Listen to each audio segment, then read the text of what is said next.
Many parts of the country are covered by a thick layer of snow and have been experiencing freezing temperatures since yesterday, causing traffic accidents and flight cancellations on Friday. As a growing number of countries are blocking the use of the Chinese AI service DeepSeek, Beijing has spoken out for the first time. We take a look at what's at the core of data security issues. The iconic Seoul Fashion Week returns to Dongdaemun Design Plaza, featuring a number of innovative brands, one of which combines technology with sustainability. It's February 7th, 8 p.m. in Seoul. This is Newscenter. Thank you for joining us. I'm Yoon Jung-min. We start with harsh weather conditions that have been affecting the nation since yesterday. Intense snowfall and freezing temperatures have caused much disruption on the roads and in the skies. Park Go-nu has the latest. Heavy snow and a cold wave are continuing to affect South Korea. On Friday morning, snowfall even reached 3 to 8 centimeters per hour in many areas, leading to the accumulation of up to around 15 centimeters of snow in some regions of Jeolla-do province. Snow from the previous night combined with sub-zero temperatures dropping below minus 10 degrees Celsius led to multiple accidents on icy roads. A cargo truck driver in their 70s died in a crash after skidding and colliding with another truck on the Seoyan Expressway in Gangjin, Chungcheong-do province. A passenger in the truck sustained minor injuries. Another fatality occurred in Hongcheong-gun County, Gangwon-do province the night before, when a person also in their 70s was hit by a tow truck dispatched earlier to clear another accident. Due to harsh weather conditions, over 100 flights from Jeju to other domestic airports were cancelled as of Friday at 3 p.m. Around 90 ferries were also cancelled, while roads and mountain trails were closed. The Korea Meteorological Administration urged the public to remain careful about safety and personal health. It also forecast the cold wave to begin easing next week. Park Go-nu, Arirang News. Meanwhile, an earthquake measuring slightly above 3 on the Richter scale struck the central part of Korea in the wee hours of this Friday. Kim Jong-sil has more. Early Friday morning around 2:35 a.m., a magnitude 3.1 earthquake struck the central region of the country, waking people with the shake. The epicenter was located about 22 kilometers northwest of Chungju city at a depth of 9 kilometers. The quake was felt in surrounding areas of Chungju, including Gangwon-do and parts of Gyeonggi-do provinces. Initially, the Korea Meteorological Administration estimated the quake's magnitude at 4.2, but after further analysis, it was revised to 3.1. South Korea uses the modified Mercalli intensity scale to measure earthquake intensity, with 10 being the strongest. In this case, the highest tremor intensity reported in Chungju was level 5, or moderate intensity. Level 5 means that nearly everyone in the area felt the shaking, with items like dishes and windows breaking and unstable objects tipping over. 2 aftershocks occurred by 8:30 a.m. with smaller magnitudes. Experts also suggested further caution for those in the affected areas. Although this earthquake is relatively small compared to those occurring in seismic hotspots, it may have caused strong shaking that could make some people feel uneasy. If you feel tremors, it is important to stay calm and prioritize protecting your head and body. The Ministry of the Interior and Safety has confirmed that there were no significant injuries or damages, with over 20 reports of shaking as of Friday morning, the most coming from Gangwon-do with 15 reports. The ministry has activated the emergency response system and issued an earthquake warning for the affected areas. It has also dispatched a field situation manager to Chungju to oversee the situation and ensure proper management. Kim Jong-sil, Arirang News. Chinese AI startup DeepSeek, that has rapidly gained global attention, is now under fire over data privacy and security concerns. Regulators here are calling for a detailed examination into its related policy. Moon Hae-ryun with the details. As governments around the world move to restrict the use of DeepSeek, the Chinese AI startup and Beijing's foreign ministry have spoken up regarding data privacy concerns for the first time. On Friday, DeepSeek issued a statement warning against misinformation and fake accounts impersonating the company, saying that fake information related to the firm and its service are misleading the public and causing confusion. A spokesperson from China's foreign ministry stated during a press briefing that the Chinese government places great importance on data privacy and security, and that it has never and never will ask a firm or individual to collect or store data against laws. These statements come as South Korea's government ministries blocked government computers connected to external networks from accessing DeepSeek earlier this week, alongside restrictions and bans in Australia, Japan, Taiwan, and Italy. Seoul's data privacy watchdog, the Personal Information Protection Commission, also stated on Friday that it is conducting a detailed analysis of DeepSeek's privacy policy, and users should exercise caution when using the platform. The commission sent an official inquiry to DeepSeek's headquarters following controversies at the end of last month, but the firm has yet to respond. The inquiry focuses on three main aspects of data collection: who is responsible for handling personal data, what types of data are collected, their purpose, and how they are stored and used, and whether data is shared with third parties. DeepSeek has been accused of excessive data collection, such as keystroke patterns or rhythms, which some experts argue are unnecessary to its service. Collecting keystroke patterns to identify individuals doesn't necessarily mean a better service, so that's why it seems a bit excessive. There is also the issue of users being unable to opt out of data collection, unlike ChatGPT. The right to collect personal data and data ownership belongs to the individual, but if that person isn't given a choice, the ability to opt in or opt out, that's a problem too. And while there has been no confirmation that the data stored can be accessed by a third party, experts say that room for doubt when it comes to sensitive data such as those used by government ministries should be eliminated before use. 문혜련, Arirang News. Over in the U.S., the first summit between President Trump and Japanese Prime Minister Shigeru Ishiba is set to take place on Friday, as Tokyo works to build a stronger alliance with the new leadership in Washington, while South Korea appears to be struggling to engage with the new American leader. Our foreign affairs correspondent Pei Yun-ji has this report. Japanese Prime Minister Shigeru Ishiba is set to be the second foreign leader to hold a summit with Trump, following Israeli Prime Minister Benjamin Netanyahu. The two leaders will meet at the White House on Friday, where they will likely discuss ways to boost security and business ties. They're also scheduled to hold a joint news conference following their meeting. Japan's Asahi Shimbun said officials from the two governments are putting the final touches on a joint statement that will be released after the meeting that will proclaim a golden age for the two countries' relations. Last week, Trump, who was particularly close with the late Japanese Prime Minister Shinzo Abe, said he was looking forward to the meeting. Well, he's coming in next week. I don't know who he is for a meeting, and I have great respect for Japan. I like Japan. Prime Minister Abe was a very close friend of mine. What happened to him was so sad, one of the saddest days. But they're coming in to speak to me, and I look forward to it. Trump held multiple summits with Abe during his first administration.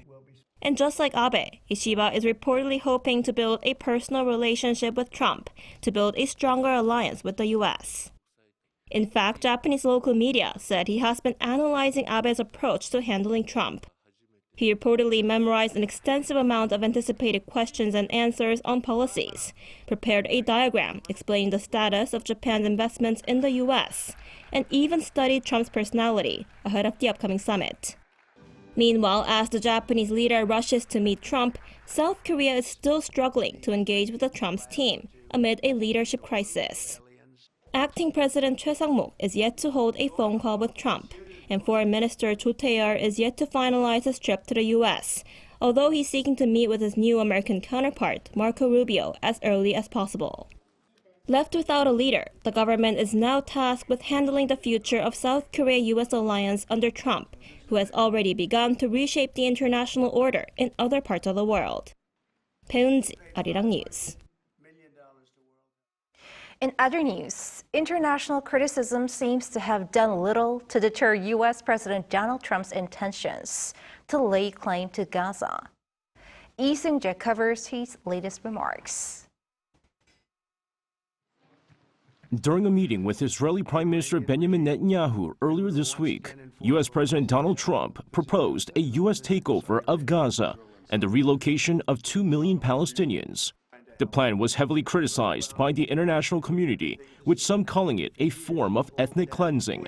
However, the U.S. president revisited the proposal on Thursday. Taken to his social media platform, Truth Social, Trump said the Gaza Strip would be turned over to the United States by Israel at the conclusion of fighting. Under his proposal, Trump continued to explain that the Palestinians would have already been resettled in far safer and more beautiful communities with new and modern homes in the region. He added that the U.S. would be part of efforts to redevelop the enclave. However, he did not mention whether the Gazans would be allowed to return to their homes. Under international law, attempts at forced transfer of populations from occupied territory are strictly prohibited. U.S. Secretary of State Marco Rubio on Thursday explained that the proposal for Palestinians to leave Gaza would be for an interim period while reconstruction took place. Amid concerns that the U.S. may also send troops to Gaza, which would lead to further tensions in the Middle East, Trump said that his proposal would not require any U.S. soldiers. Lee Seung-jae, Arirang News.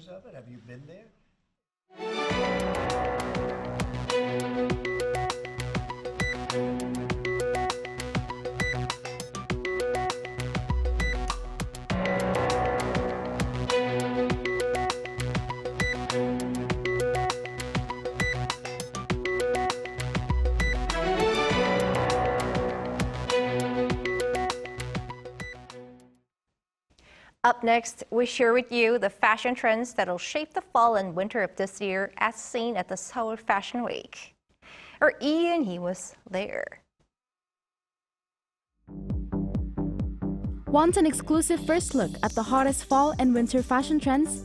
Whether you're a trendsetter or just curious about what's next in the world of fashion, this week, Dongdaemun Design Plaza in Central Seoul is the place to be. The 2025 Fall-Winter Seoul Fashion Week kicked off on Wednesday, bringing together top designers, industry professionals, and fashion enthusiasts to showcase the boldest, most innovative styles of the season with the aim of elevating global interest in K-fashion. The opening show features Hannashin, a brand that says it constantly strives to balance glamour with sustainability. Technology is helping it do that. One technology our brand has particularly embraced is 3D printing.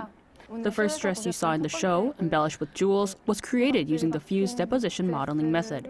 Another dress featuring stars was made using polyjet printing. By exploring how to integrate 3D printing into fashion, we've been able to create innovative and creative designs. These 3D printing technologies allow vivid prints to be attached directly to textures in a sustainable manner, such as precise material usage and reducing waste. Designer Shin also hinted that one of this year's fashion trends highlights the use of new technologies to create cruelty-free alternatives to traditional fur, with many brands leading the way. Also, to celebrate the 25th anniversary of Seoul Fashion Week, the opening day featured the first ever Seoul Fashion Forum, bringing together global industry leaders. James Fallon, Chief Content Officer of Fairchild Media Group, a leading source of fashion news and analysis, shared insights on the global competitiveness of Korean designer brands. This year's Fall-Winter Seoul Fashion Week also hosts a trade show with over 130 fashion brands, offering a platform for interaction between brands and more than 300 domestic and international buyers, with the goal of securing contracts worth around 8 billion Korean won, or approximately over $6 million. The event highlights the latest trends with innovative presentations that mix fashion and the work of people from all around the world. Don't miss this exciting look at the future of fashion before it ends on February 9th. Ian Hee, Arirang News. This year's Winter Asian Games opens tonight in the Chinese city of Harbin. The opening ceremony will take place at the Harbin International Convention Exhibition and Sports Center at 9 p.m. Korea Standard Time. The regional sporting event that takes place every 4 years marked its 9th edition this year, and the first in 8 years since the last games in 2017, as the 2021 event was canceled due to the pandemic. South Korea will have 148 athletes competing in 6 sport categories.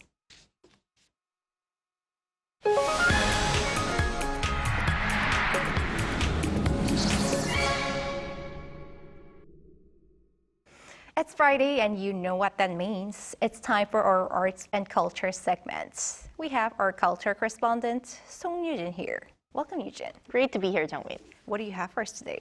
Well, lately I've been thinking a lot about how not all important great work is given the spotlight. I want to take this newscast, for example. While you and we are in front of the camera, behind the camera, we have a team of incredibly talented people who work tirelessly to bring this Newscenter to our viewers every night. And I think that the same goes for art. While there are some people who dedicate their lives to creating it, there are also those who are behind the scenes, also working tirelessly to preserve and restore it. So for this week, I have a story about a group of skilled technicians who ensure that our cultural treasures stand the test of time. Take a look. At a glance, these two paintings may seem identical. But look closer, and you'll start to spot differences. The one on the left has stains, areas where paint has peeled or faded, imperfections that are absent in the one on the right. This transformation is the work of future National Heritage Maintenance Technicians. National Heritage Maintenance Technicians are certified professionals responsible for preserving Korea's cultural treasures, from paintings to historic buildings, as close to their original state as possible. So every year, the Heritage Education Institute offers a training program to really nurture experts in the conservation, restoration, and repair of national heritage. And here at the Insa Art Center in Seoul, works by graduates of last year's program are on display. Since these students are not yet licensed, they have recreated existing pieces to showcase their craftsmanship. One such piece is this Joseon Dynasty-style checkerboard, crafted with a turtle shell top and a tiger design made from ox horn. And this is the original housed at the National Folk Museum of Korea. I first crafted the wooden base, then applied hemp cloth, layered lacquer, and added decorative elements. What I loved most about this program was collaborating across different fields. This piece, for example, includes mineral pigments used in the Dantong traditional paintwork. The exhibition features 101 student works. Students can choose from 15 courses in the program, including lacquering, woodworking, paintwork, and imitation. We started with 40 students in 2012 and now have over 120 graduates each year. I can feel the growing public interest, which I think is due to more people recognizing the importance of cultural heritage. The steady rise in technicians reflects this growing awareness, with over 13,000 now working in the field. Although they're called technicians, they are, in fact, artists in their own right. Restoring heritage requires highly specialized skills, using the same techniques as in the past. In this sense, these experts play a central role in preserving and protecting our cultural heritage. Though these technicians often work behind the spotlight, their hands keep history alive, preserving its timeless beauty. A craft rarely acknowledged, but absolutely essential. I think preserving traditional crafts is key to protecting our national identity and history. That's why we need experts who safeguard not just the artistic value of artifacts, but also their cultural and historical significance. I really hope to be part of that work. They're the guardians of Korea's national heritage, ensuring that its beauty endures for generations to come. It's a truly rewarding profession. Yujin, you had the chance to meet these future technicians and see their work. Can you tell us a bit more about this exhibition?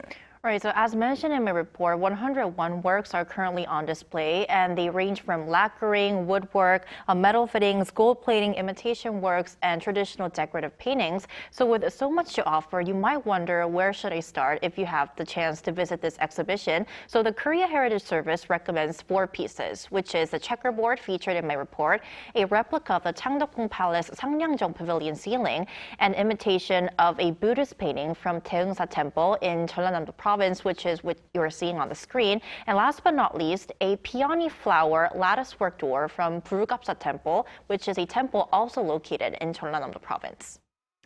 And you mentioned that these graduates don't have licenses yet.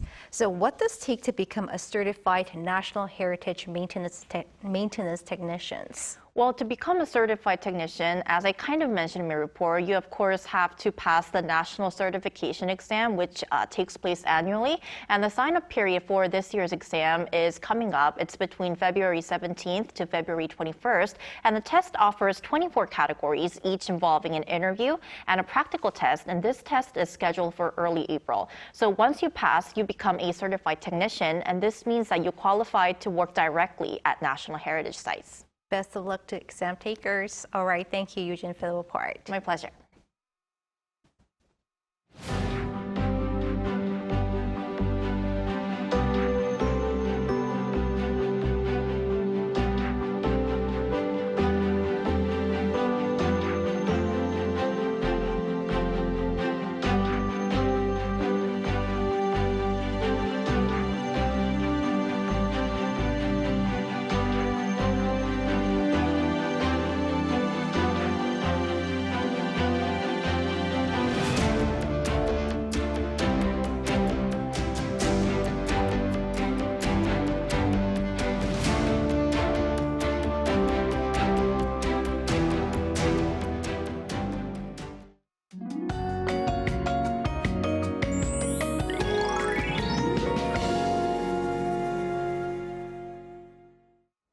In addition to the snow from yesterday, more snow has been falling in Chungcheong-do and Jeolla-do provinces today. Heavy snow advisories for Seoul have been lifted, but heavy snow warnings are still in place mainly in southern Gyeonggi-do province, the Chungcheong-do and Jeolla-do regions. Heavy snow of more than 15 centimeters is forecast in the Chungcheong-do provinces, up to 25 centimeters in the Jeolla-do provinces by tomorrow, and up to 30 centimeters of snow is expected in the mountainous areas of Jeju Island by Sunday. Morning temperatures will go down a bit tomorrow. Seoul will start off at minus 13 degrees Celsius, Chuncheon at minus 16. Daily highs will move up to minus 3 degrees in Seoul and Chuncheon, 0 degrees in Gwangju and Gyeongju. The cold spell is expected to last until this weekend, and the temperatures will return back to normal levels on Monday. That's all for Korea. Here are the weather conditions around the world.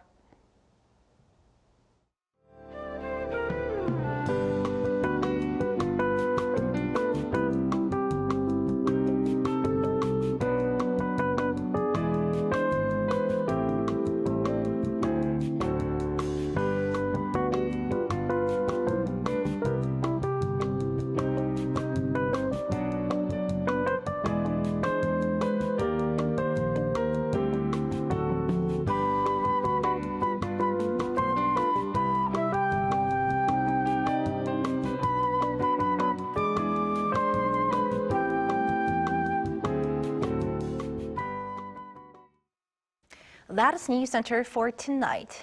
Thanks for watching. A panel session up next.